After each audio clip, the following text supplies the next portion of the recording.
In recent years, there has been a growing crisis within liberalism. It is losing its identity, its ideals, and perhaps its very reason for existence. We can see this from several different angles. Firstly, we are seeing liberalism lose popular support. While American opinion polls still generally stick to classifying people as liberal, moderate, or conservative, enthusiastic self-identification as liberal has been dropping for some time, and this drop seems to be accelerating. The popular move away from liberalism probably started in the 1980s when many American conservative politicians painted their liberal counterparts as big spending and inefficient, and also lacking a respect for the Constitution. However, the most recent attacks on liberalism tend to come from those further left, who hold their chosen identity as socialists in very high regard, while treating liberalism with perhaps even more contempt than your average Republican. Interestingly, this change has seen conservatives adjust accordingly, pulling back significantly from their attacks on liberalism while aiming squarely at socialism instead.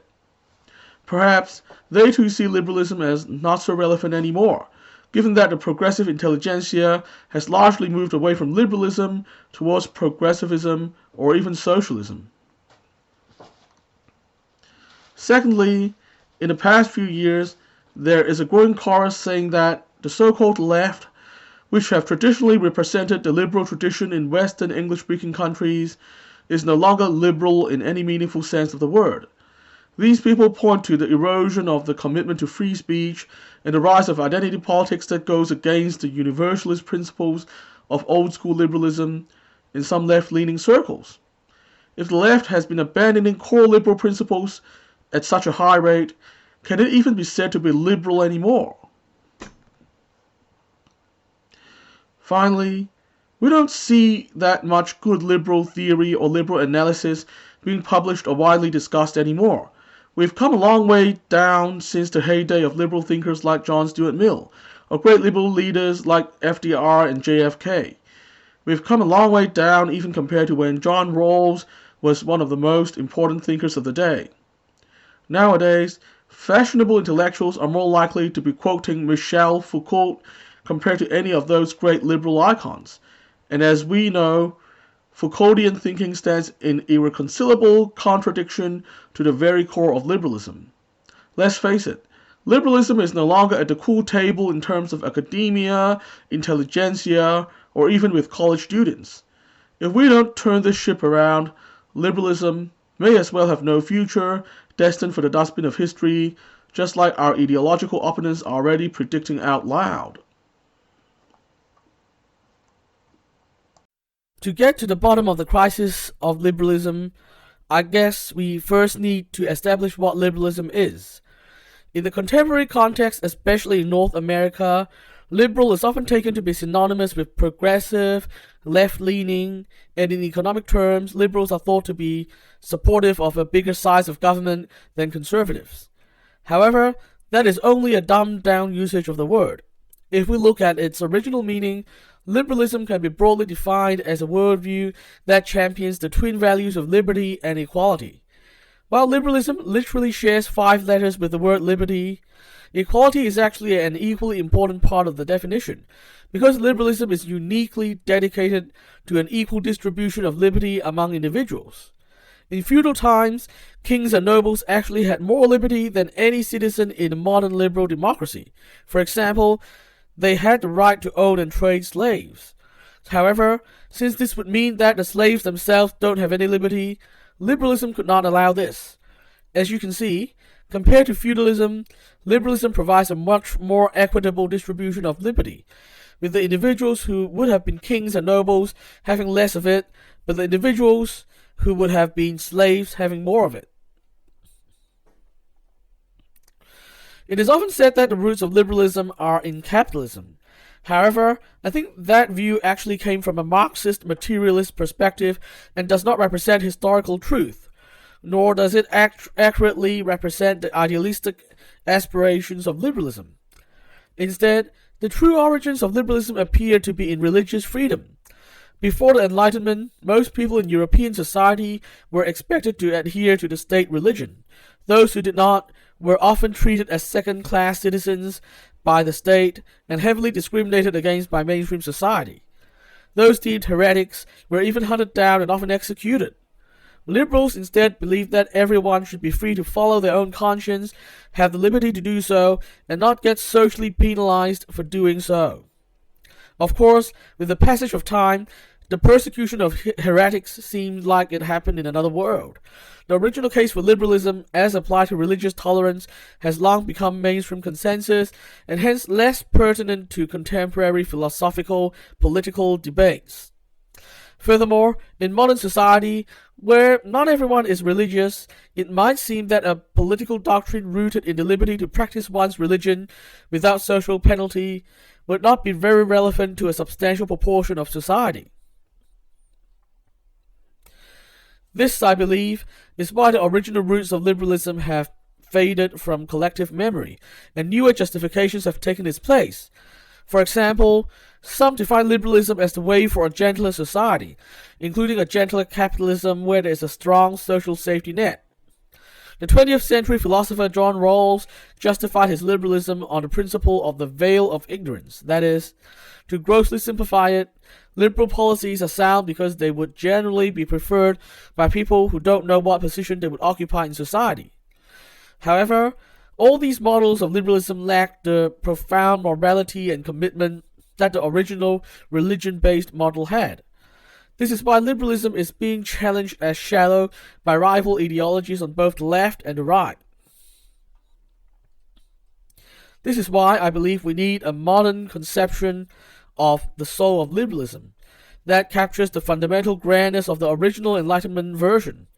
As a moral libertarian, my conception of contemporary liberalism is rooted in the idea that each individual should have equal moral agency, that is, an equal right to practice their moral beliefs as long as it does not take away the same right from another individual. This conception essentially takes the idea of religion in the original religious tolerance and extends it to all kinds of ethical ideas, both religious and secular, thus updating it for the 21st century. As I have written in my books on moral libertarianism, this core commitment can be applied to many matters of controversy in contemporary life. This core commitment also provides a very strong moral foundation for values such as a strong commitment to free speech. Having established the basics of liberalism, then, it is clear that an idea, a people, or a political movement can only be said to be liberal if it has the characteristics of upholding and cherishing individual liberty, free speech, and freedom of conscience at its core. Given that this is the true core of liberalism, no excuse can ever be made to deviate from these things. It would therefore logically follow that parts of the contemporary progressive left, which champions things like safe speech, a progressive stack-style speaking priority, deplatforming controversial speakers, cancelling controversial public figures, and the need to check one's privilege all the time, is clearly not liberal. Like many people, over the past few years, I gradually woke up to the fact that, contrary to long-held assumptions, parts of the progressive left in the English-speaking world, especially some of the very vocal parts of it, are now actually illiberal. It is an ugly truth we have to face. The only remaining question is, how did we get here? And how can we get out of this situation? I guess that once I realized that this was a problem, my first instinct was to get to the bottom of it. I wanted to know the cause of this change. Like, was it just a decay in the commitment to a movement's core values over time, or was there more to it? I mean, given that liberal remains often synonymous with progressive in everyday usage, especially in North America, it could just be that people on the left are still largely committed to liberalism, but have just become lax in the way they apply liberal values and standards to their own movement's actions. Alternatively, I fear that there could be a more deliberate walking away from liberal values, possibly promoted by people with an alternative agenda. So I set out and started my research. I never expected to find what I did. What I found was that there is a whole way of illiberal thinking on the left that has been developing over generations, and it has no time for liberal values and methods. In fact, It is sort of defined against the very foundations of liberalism itself. What's even more worrying is that its influence is far wider and deeper than I had been able to imagine, and that influence appears to be increasing. Through a torturous journey of self-learning, I came to the conclusion that radical critical theory is at the root of many of the recent progressive turns towards illiberalism. Indeed, a lot of critical theory's foundation is directly defined against the classical liberal framework that came out of the Enlightenment, which explains why critical theory activists are often very illiberal in their outlook. Some people confuse critical theory with socialism, like I did earlier in my self-learning journey, both because critical theory has its roots in Western Marxism, and because most critical theory activists are also socialists or Marxists, even in this day and age. However, critical theory should not be confused with socialism as it is usually understood, because it is crucial to remember that critical theory is mostly cultural rather than economic. To understand critical theory, one has to begin with Marxism. After all, critical theory at its foundation was supposed to be about applying the methods of Marx to things other than capitalist economics, which in practice usually meant cultural stuff. To use a more academic terminology, critical theory values Marxism as the methodology rather than as conclusion, i.e. the Marxist doctrine. Unlike, say, the former USSR, which attempted to practice the actual doctrines of Marxism, critical theory practices what they see as the methods used to arrive at that Marxist doctrine, and applies the same methods to examine cultural issues. It's sort of like how in academia, a lot of research is done by following the methodology of other people, but since this methodology is applied to a different population or a different issue, one would get different results and conclusions. This essentially means that critical theory is almost infinitely extendable and would yield more and more conclusions that sort of rhymes with Marxist ideas but are not part of Marxism itself. This is why critical theory has sometimes been called neo-Marxism. Critical theory's roots in Marxism has given it a particular bias in the way it sees the world. Marxism, as many of you would know, is an ideology based on the worldview that history is driven by the conflict between economic classes. In the construction of the general critical theory framework, several fundamental beliefs of Marxism have essentially been generalized, so as to be applicable to cultural matters. These include: firstly, society is made up of systems of oppression that operate in a similar way to capitalism. Secondly, these systems create oppressor and oppressed groups. Thirdly, the oppression is so ingrained in the culture that we can't see it clearly. Fourthly, the traditional ideas and institutions we inherited are part of this oppressive system because, as per Marx, the dominant ideas in each era of society are the ideas of the ruling class. And finally, the construction of these systems of oppression is rooted in history, so it is essentially always worthwhile to relitigate history. From these beliefs, one can derive a wide variety of very illiberal positions. For example, if society is primarily defined by the dynamics between oppressor groups and oppressed groups, then there simply is not much value for debates in the marketplace of ideas. Rather, all politics becomes about identity interests, and any debate would be seen as a device of control exercised by the powerful. Furthermore, if the dominant ideas of society are inherently serving the interests of the powerful, then free speech would not logically lead to sound ideas to prevail. Indeed, this is the core argument behind Herbert Marcuse's infamous 1965 essay Repressive Tolerance, which argued that indiscriminate tolerance of all ideas would lead to the repressive status quo prevailing. This essay is still sometimes referenced to this day by opponents of free speech. The critical theory worldview also predisposes against the reformist tendency of liberalism. After all, if one believes that traditional ideas and institutions are inherently parts of systems of oppression, then they are unreformable and unredeemable and must be dismantled whole. The proliferation of critical theory thought, therefore, pushes progressive activists away from more moderate reformist positions towards a revolutionary worldview that would rather forego the immediate benefits of reform for an accelerated path towards revolutionary goals. This, of course, removes all appetite for civility or compromise. Now, I'm not saying that critical theory is always wrong or there ain't any power and oppression dynamics happening between groups in society.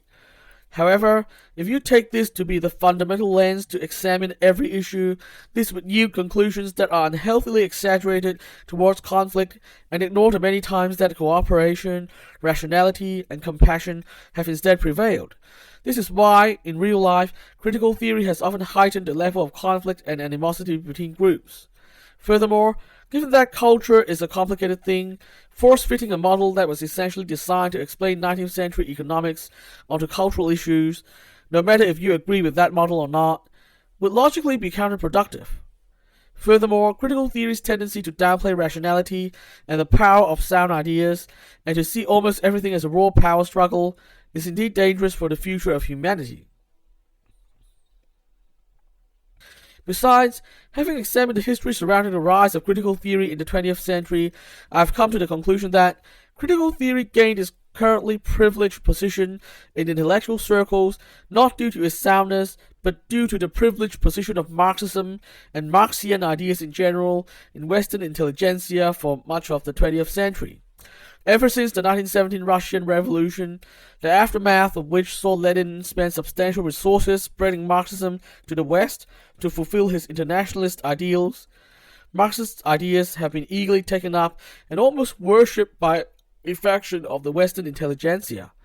The development of critical theory from the 1930s onwards can thus be seen as akin to the development of a fundamentalist strain in a religious community, with Marxism being akin to the original religious teachings in this analogy, and a critical theory being akin to the fundamentalist transformation, which call for the doctrines to be vigorously applied to every area of life, and to exert a hegemonic dominion over every area of life without exception.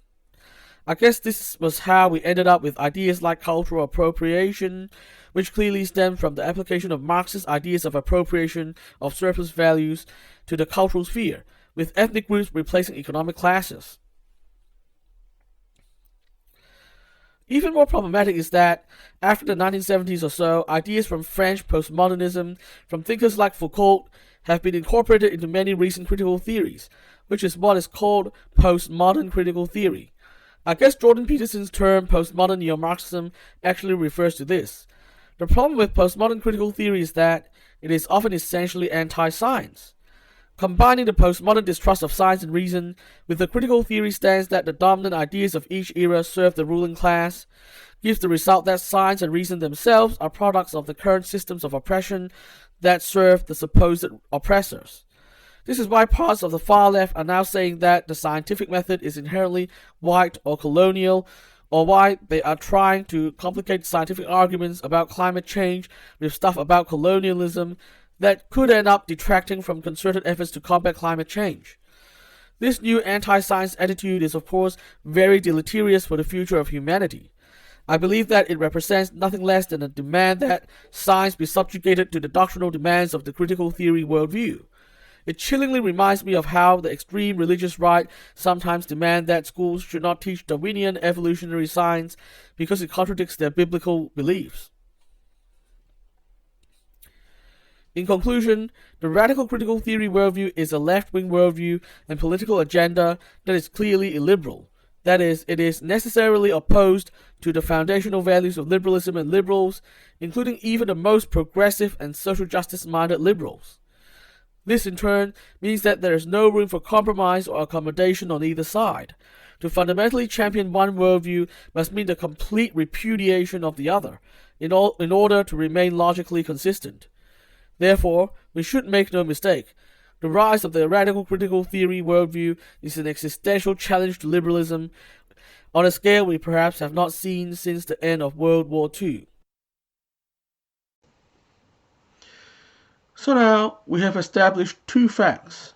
Firstly, that a school of thought known as critical theory is taking over the cultural and political conversations and consensus on the left.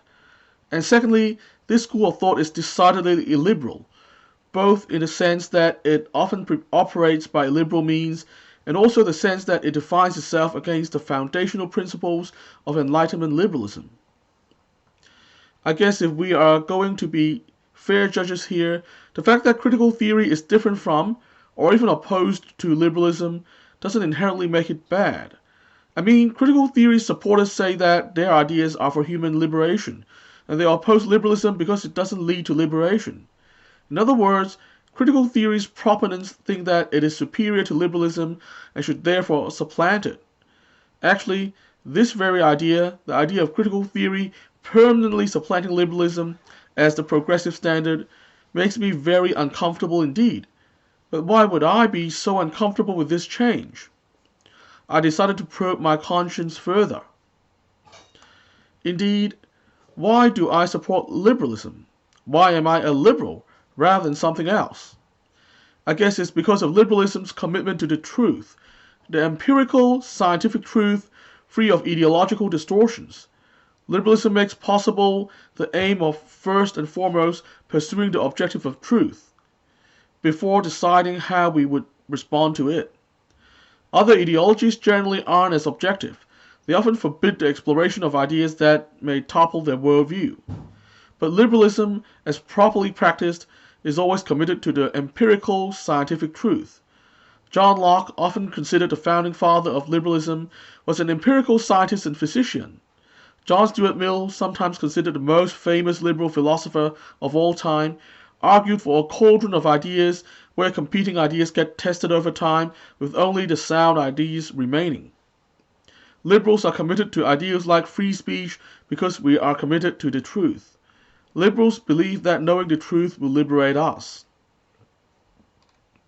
Furthermore, the liberal commitment to the truth is often tied to a strong moral foundation.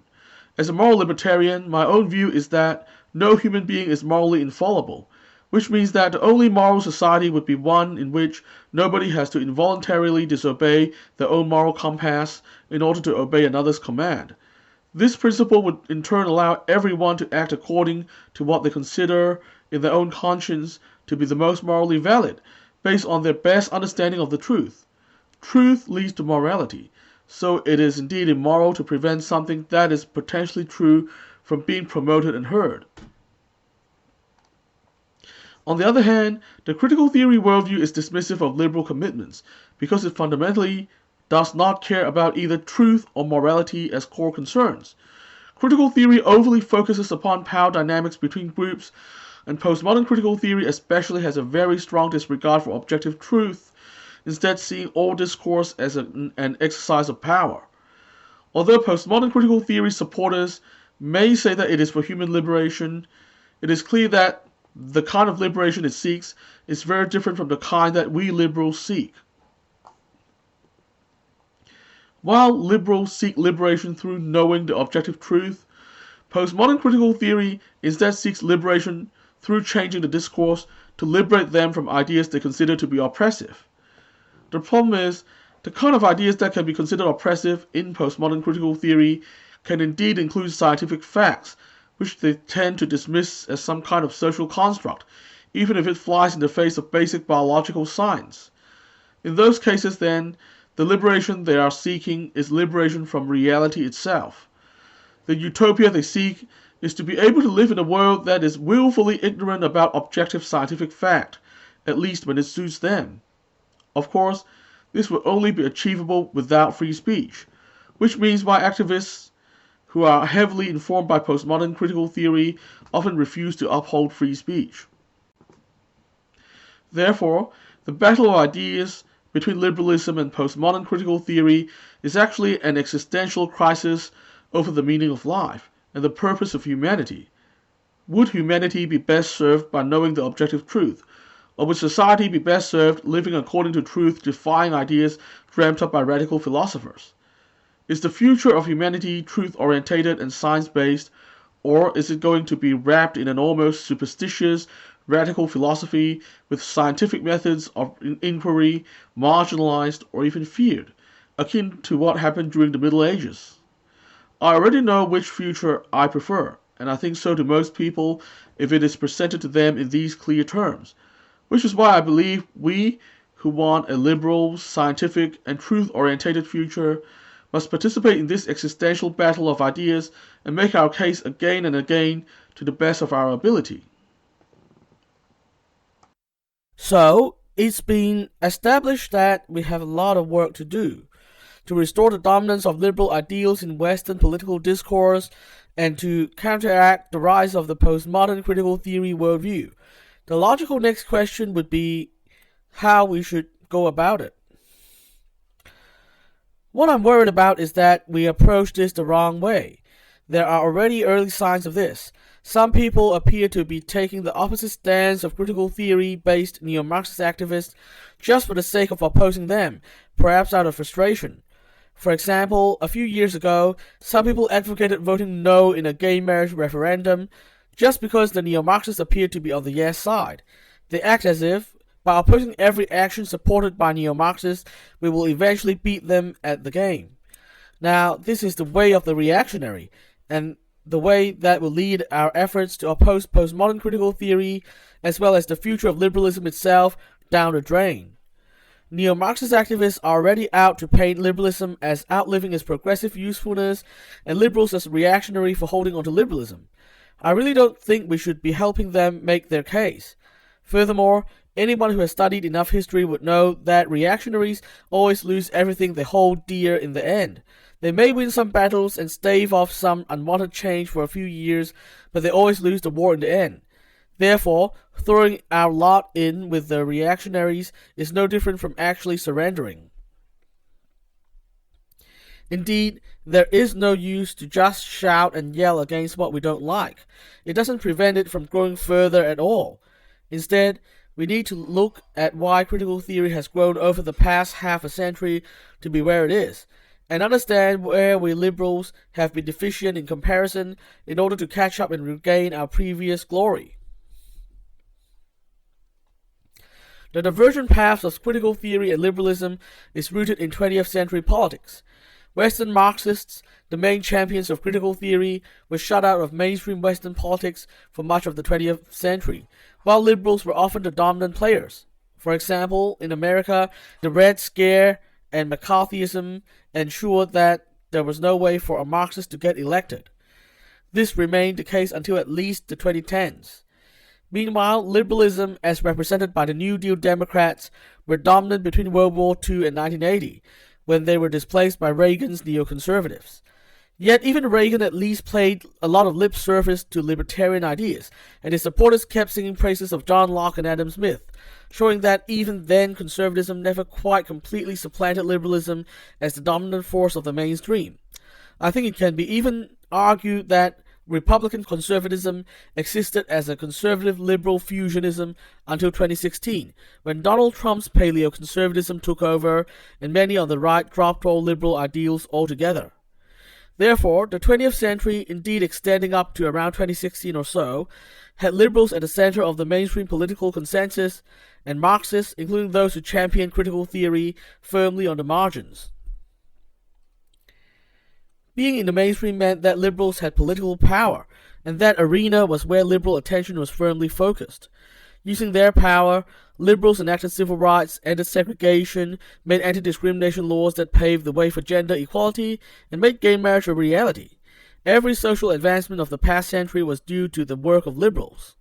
However, they also had to be involved in making many dirty compromises, like the Vietnam War, the Iraq War, and the tough-on-crime legislation of the 1990s. In other words, liberals delivered real results but were also defined by their unjustifiable compromises. On the other hand, Western Marxists focused on the development of ideas they could use later on. They didn't need to get their hands dirty because they weren't involved in mainstream politics. Instead, they focused their attention on the development of academic ideas, grand theories about everything, and used high-sounding language all the time. This gave them an aura of being principled, idealistic, even moralistic, above the liberal politicians who cared mainly about their re-election, and even did deals with the devil to survive politically. Over time, Western Marxism, including critical theory, gained the support of generations of idealistic intellectuals who wanted a politics with a meaningful foundation, while liberalism was increasingly rejected as unprincipled by these people. I guess a lot of this came about because of an overall wrong strategy on the liberal side. The biggest mistake was that there was a lack of differentiation between liberal thinkers and liberal politicians. When liberalism gained a lot of political power in the 20th century, the movement forgot that politics is always a game of compromise, and there would still need to be liberal thinkers outside and above the game who would stand for true liberal values, even being unafraid to criticize the politician liberals who sold out from time to time. In other words, liberalism needed thinkers and icons who were not working in parliaments, congresses, or administrations, who could afford to stick with their conscience and simply say what's right.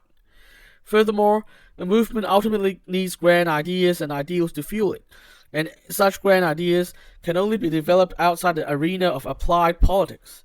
Intellectual forums, dedicated publications, and academic environments are several places well suited to the development of these much-needed ideas, yet liberals have not cared much about securing their own infrastructure of this kind. Going forward, liberals clearly need to play the game differently. While there will still need to be liberal politicians, liberal thinkers should be an equally important part of the movement. Liberal intellectual traditions need to be established. New liberal theories and ideas need to be developed on a consistent basis, and there needs to be suitable environments conducive to these developments. New liberal schools of thought need to be able to start from grand abstractions, be able to be applied to everyday problems in an academically vigorous level, yet also be able to be simplified to fit into popular imagination. My own conception of liberalism as the moral libertarian principle of equal moral agency for all individuals fits all these objectives. It's a core idea that is simple yet profound. It can be applied to examine all sorts of social issues in an academic way, and is also fit to be a campaign slogan if needed. I can envision moral libertarianism eventually becoming a major school of thought within liberalism, with its own internal debates and with influence in academia, activist movements, popular culture, and mainstream politics alike. Of course, a movement can only thrive when there are diverse ideas and a healthy competition between ideas within it, so other schools of thought with similar profoundness and versatility will need to be developed too. So we liberals really have a long, long way to go to revive our institutions, our ideas, our spirit. In other words, the foundation of our greatness. However, I think we should also look at a more immediate concern: why postmodern critical theory thinking has been so readily accepted in the mainstream, especially among the younger generations. What I mean is, postmodern critical theory can have all the academic hegemony, intellectual respectability, and grand theories. It still wouldn't automatically translate into mainstream acceptance. If we assume that human beings are, at least on the overall, logical actors, then we must accept that whatever is able to gain mainstream acceptance has to provide something of value, or at least be perceived to be able to provide it. And I think where postmodern critical theory is attractive is that it promises a pathway to change. If you are familiar with the culture and concerns of young people today at all, you would know that they are very impatient for change, to end racism, to end bigotry and discrimination towards minorities, to fix the gross economic unfairness, to improve material conditions of workers who are being increasingly squeezed economically. And they certainly have a point. A society in which people can't afford to start a family when they are otherwise ready to do so, a society in which economic strains greatly contribute to a divorce rate of around 40%, cannot be said to be a humane society at all. Something really needs to change, and it can't wait too long. Postmodern critical theorists are certainly committed to changing society. Indeed, their de facto motto is that famous Marx quote, "Philosophers have only sought to understand society, the point is to change it." If we liberals want to remain relevant to a generation that is crying out for change, we must provide our own different and compelling vision of change, and we must have both the guts and the correct strategy to push it through. Anything less, we'll see liberalism get tossed into the dustbin of history. I believe we need a muscular liberalism. The term was invented by former British Prime Minister David Cameron in a totally different context, but I believe it's the best term to encapsulate the approach we should take going forward if we are to save and revive liberalism. Basically, a muscular liberal is a liberal who is unafraid to pump those muscles, both activist muscles and intellectual muscles, to ensure that the promise of liberty and equal opportunity actually applies to all. For example, while our ultimate ideal is a colorblind society for all time, we will not pretend that we have reached this ideal already and dismiss all reports of lived experiences of racism. Instead, all potential racism will be seriously and unbiasedly investigated using the standards of empirical science, no less. Of course, this doesn't mean we believe things without objective proof or that it is a good thing to encourage victim mentality. But serious investigation of all claims of discrimination without prejudging the outcome is a must. We won't rest until a colorblind society has truly been achieved and nobody is suffering from racist prejudice anymore. Where reforms are needed, we will push for them to happen, and we will not shy away from the necessary political fights if need be. The same can also be applied to other areas of potential injustice. From this perspective, muscular liberalism is necessarily opposed to both a procedural, centrist approach and a reactionary pseudo-liberal approach, and a commitment to muscular liberalism will prevent us from sliding down those paths. A procedural centrist approach means to automatically engage in both siderism, to give both sides of an argument some validity even when it's unearned. It's no different from intellectual fence-sitting. Liberals sometimes support relatively centrist solutions to problems, but it should be the result of good faith debate. We should never be procedural centrists. Given muscular liberalism's commitment to making the promise of liberty true for everyone, we simply can't tolerate lame excuses or blatant attempts at confusing the debate at hand. For example, during the gay marriage debate, some on the no side said that gay people already have equal rights because everyone can marry a member of the opposite sex. Clearly unsound excuses like these may shield the conscience of those with prejudice from feeling guilty about upholding discrimination, but they also make a mockery of what equality before the law means. We muscular liberals won't shy away from debunking every one of them, even if it makes people uncomfortable.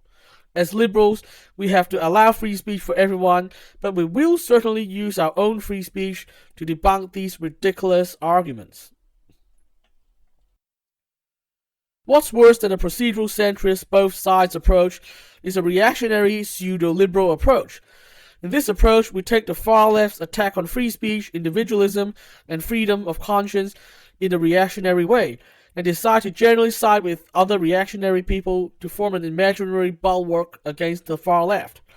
Where the right takes a stance for free speech in good faith, for example, we can and should work with them on that specific instance. I have no qualms about working with supporters of free speech across the political spectrum. I consider all of them my fellow free speech warriors, despite our otherwise deep differences. However, to generally side with the reactionary crowd means that we slowly lose our liberalism. For example, when one decides to oppose gay marriage just to own the left, one is clearly no longer a liberal in any meaningful sense of the word. A muscular liberalism must also be brave about stating its differences with the critical theory crowd. As liberals, we are reformists, not revolutionaries. This in turn means that we do find much value in traditional institutions and values, and we certainly do not find a majority of them oppressive.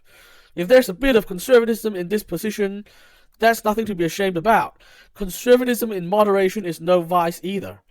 Our view is, of course, in stark contrast to the critical theory worldview, which sees parts of the systems of oppression everywhere in our cultural inheritance, justifying their dismantling. This difference should not be minimized at all. Indeed, it should be muscled up and presented at the forefront of our arguments. There ain't no point in a false unity with people whom we have fundamental differences in worldview, after all. Right now, liberalism is in no doubt in a very deep crisis. But we've been here before, and we've probably been in an even worse situation. Let's think back to the 1930s. People were counting liberalism out, saying that it had no future. They were picking other sides. Many were considering communism and fascism to be the only possible choices. Yet, at the end of the war, liberalism stood victorious, as communism was sidelined in the West and fascism was banished from all polite conversation. As I like to say, liberalism is the most morally sound ideology, and as long as enough people remain committed to it, we keep up the hope, it will prevail in the end. There is still a lot of work to do to revive liberalism. I believe we can do it, but we must stay principled, and we must not give in to either the false friends on the left who want to pull us towards a socially engineered dystopia, or the false friends on the right who want to turn us into reactionaries just like them. If we stay the course and play it right, work towards the promise, the best days are still ahead of us. Keep the faith. Keep the faith. Keep the faith.